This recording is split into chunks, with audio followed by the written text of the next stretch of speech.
Hello guys! Magandang araw! So another day, another vlog na naman tayo.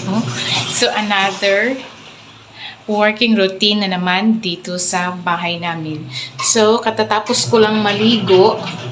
So ayan.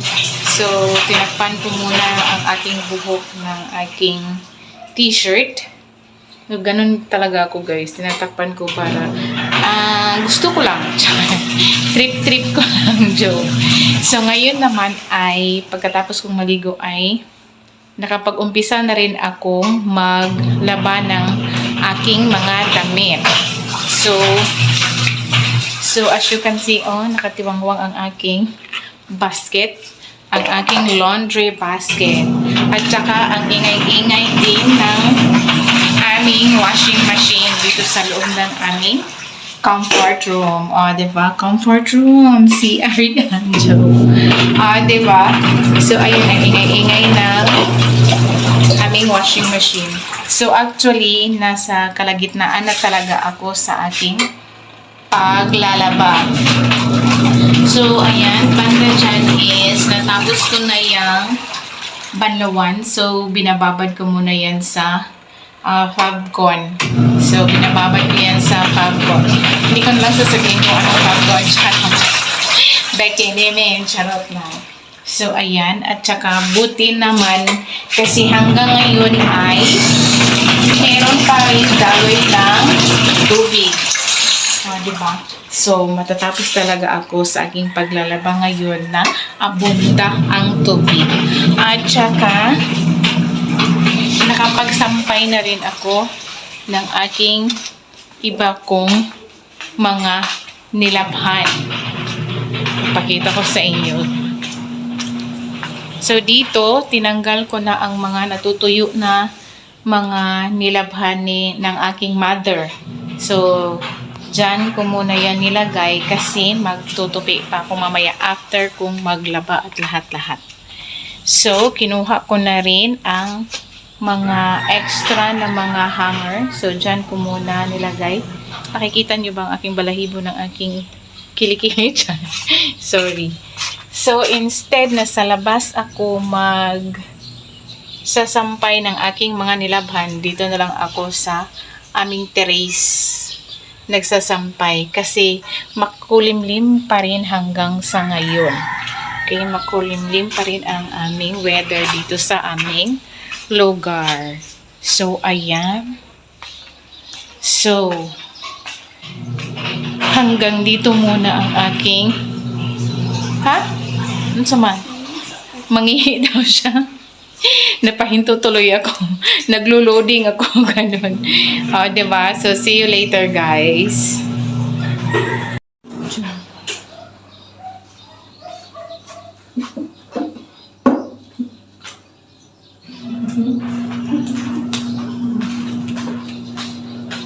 Deng! Pati sa uli sa laundry basket sa itaas, be. Ito. Okay, sa uli.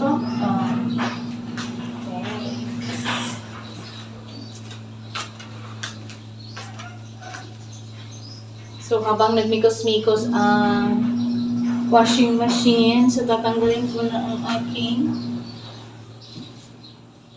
giputos sa akong buhok. Tinanggal ko na ang nakabalot ng aking buhok kasi lalabhan ko na rin ito para wala talagang labahin ng patambak ngayong araw na to sa aking laundry basket. Thank you, Ning. Basa ng aking mga paa. As in, ang basa. Yan. Diba?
Ang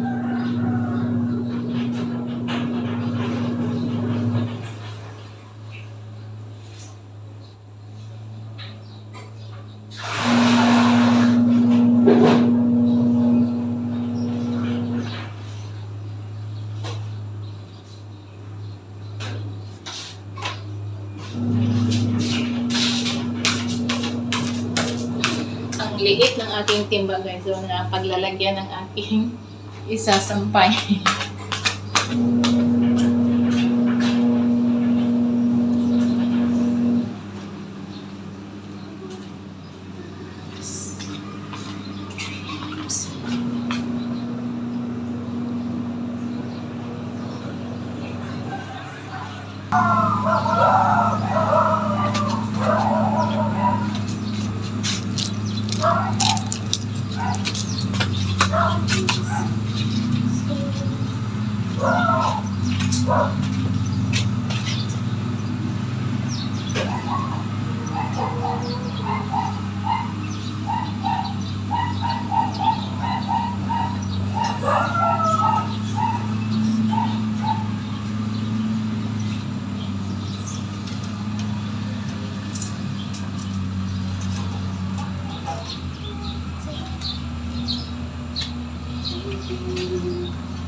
Hala, ang gulo-gulo ng aking hanger.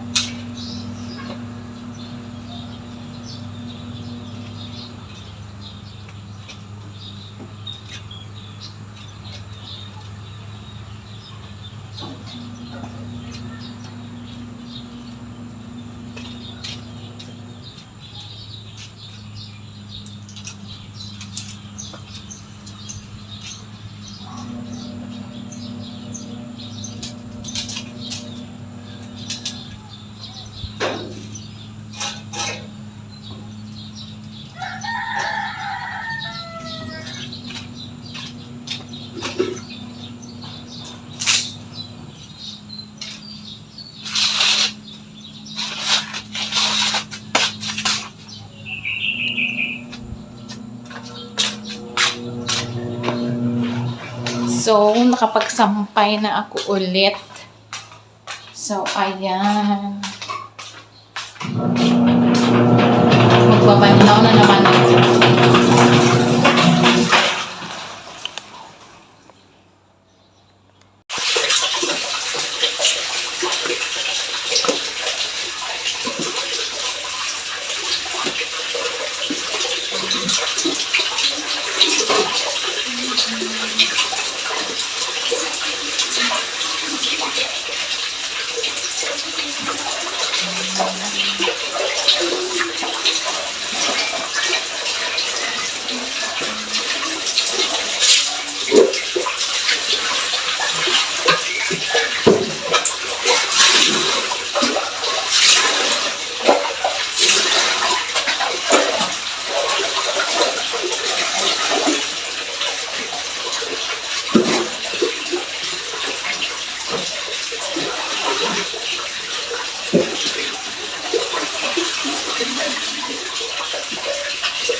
Nagluluto pala ako ngayon ng tinolang buto-buto ng baboy.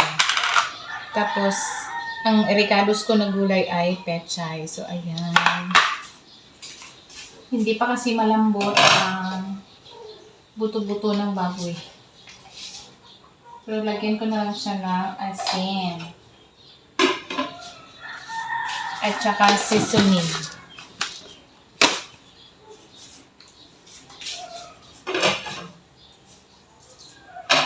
Para manunuot ang mga lasa ng ating seasoning doon sa ating buto-buto ng baboy.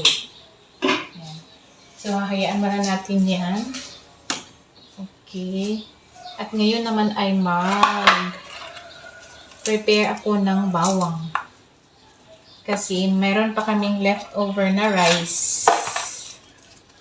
So, lulutuin ko siya na sinangag. Nadamihan ko yata na.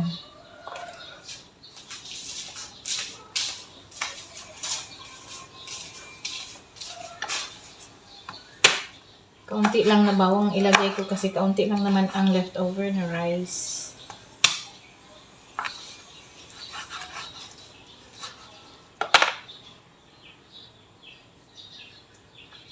Himay-himayin natin. Kunin natin yung balat ng bawang.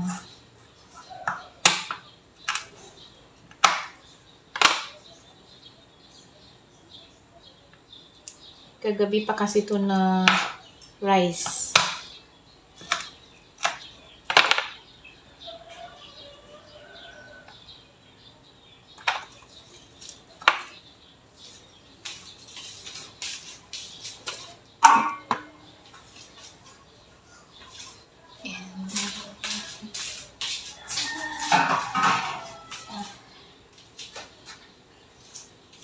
So, dito ako sa kabila magluluto.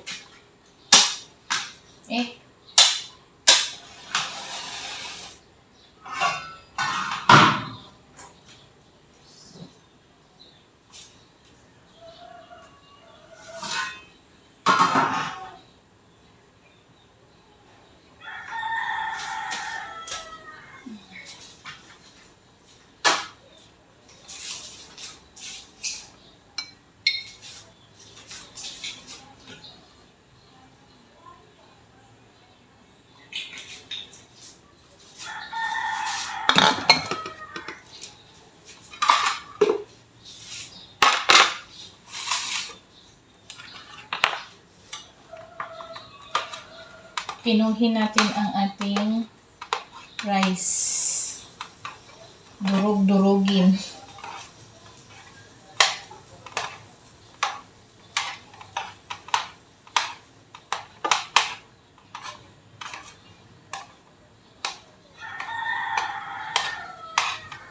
So, ito na ang aming lunch.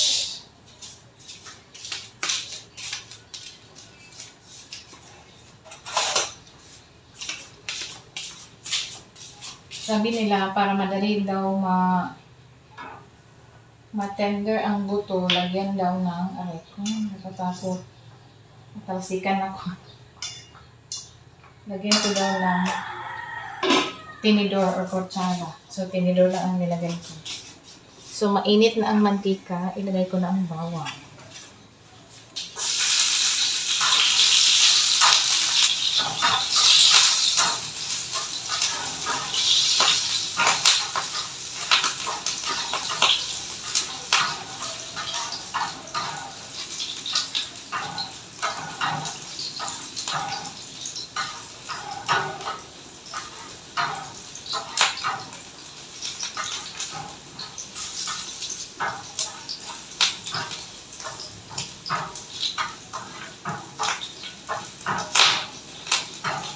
Ang tagal niyang maging golden brown. Aray! Matalsik siya dahil sa evaporation ng ating isang niluto na tinulang buto-buto ng baboy.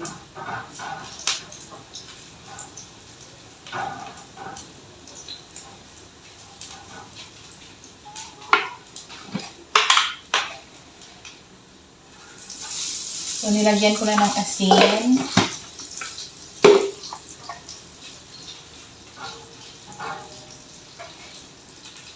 Ay, tumatalsik. Yan. Ang liit ng aking paglalagyan.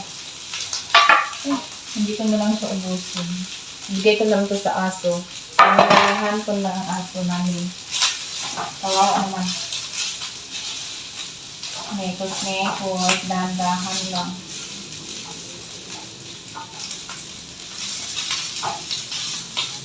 Baka malaglag.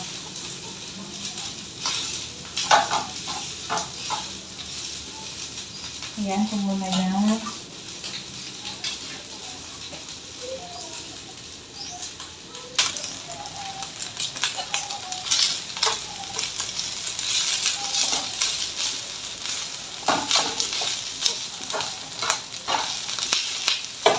Mekos-mekos.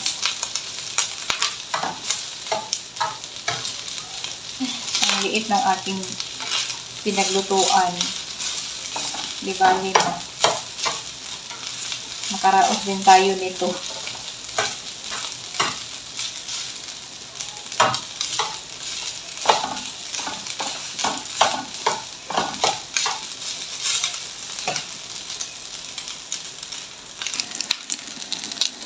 Ayan. Hindi pa malambot ang buto-buto ng baboy. So, hayaan ko lang muna yan hanggang sa maluto ang ating tinulang buto-buto ng baboy. So, ayan. Takpan natin. Ito naman dito. Hindi pa siya narisiko ang ating sinangag na rice.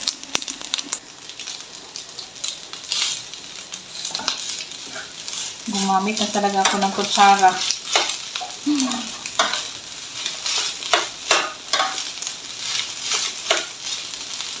Yan, dahan-dahan lang talaga tayo. Para hindi siya mahulog sa ating pinaglutuan na grilled pan. Grilled pan kasi itong ginamit ko sa pagluto ng sinangag.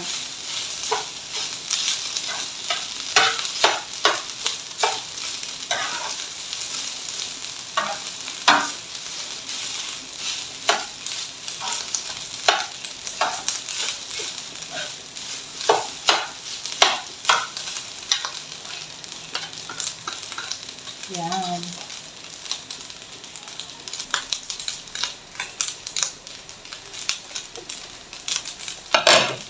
So, ilagay ko na ang pechay. Uunahin ko muna itong stock ng pechay kasi mas matigas ko. Yan.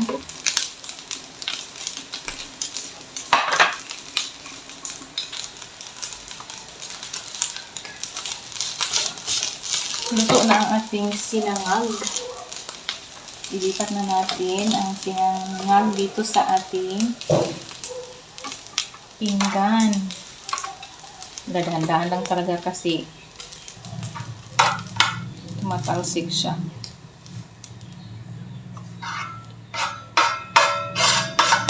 Nahuhulog.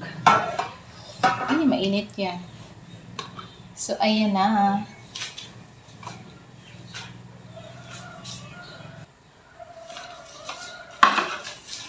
Tingnan ko muna kung naluto na ba ang tangkay ng pechay. Malambot na rin siya. Okay na to. Kaya na yan sa mga ngipin namin. So, ilagay ko na ang dahon ng pechay. Okay, so pakuluin ko lang yan siya. Hayaan ko muna yan na maluto ang dahon ng pechay. Ayan. Hayaan ko muna siya na kumulo ng konti. Takpan ko muna. Okay, so see you later guys.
Ang init.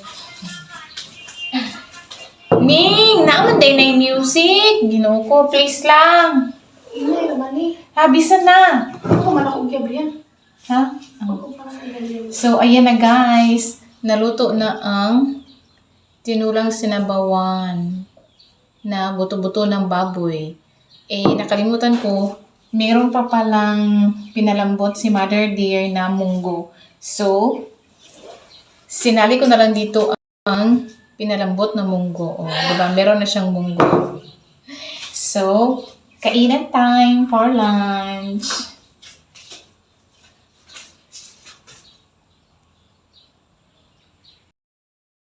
So, ayan na ang sinangag at tinulang buto-buto ng karning baboy. Nakalimutan ko na meron palang pinalambot si Mother Dear na munggo. So, isinali ko na lang dyan sa tinulang buto-buto ng baboy. So, ayan. O, diba? Mas gusto ko rin kasi na maraming gulay. So, time for lunch.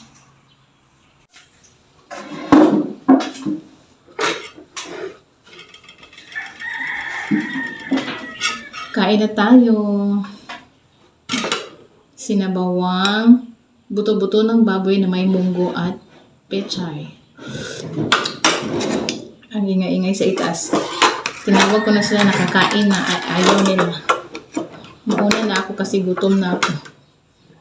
Nasarapan kasi ako sa aking niluto na sinabawang buto-buto na may munggo at pechay.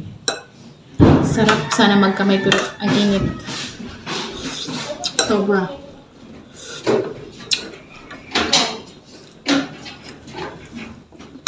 Malambot siya.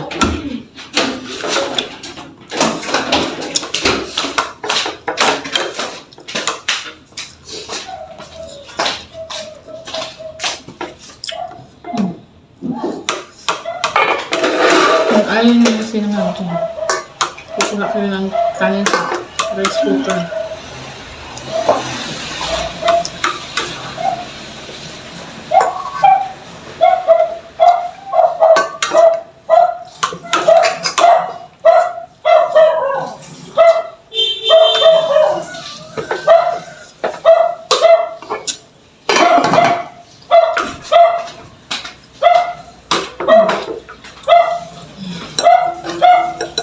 Ayaw nila magpa-video.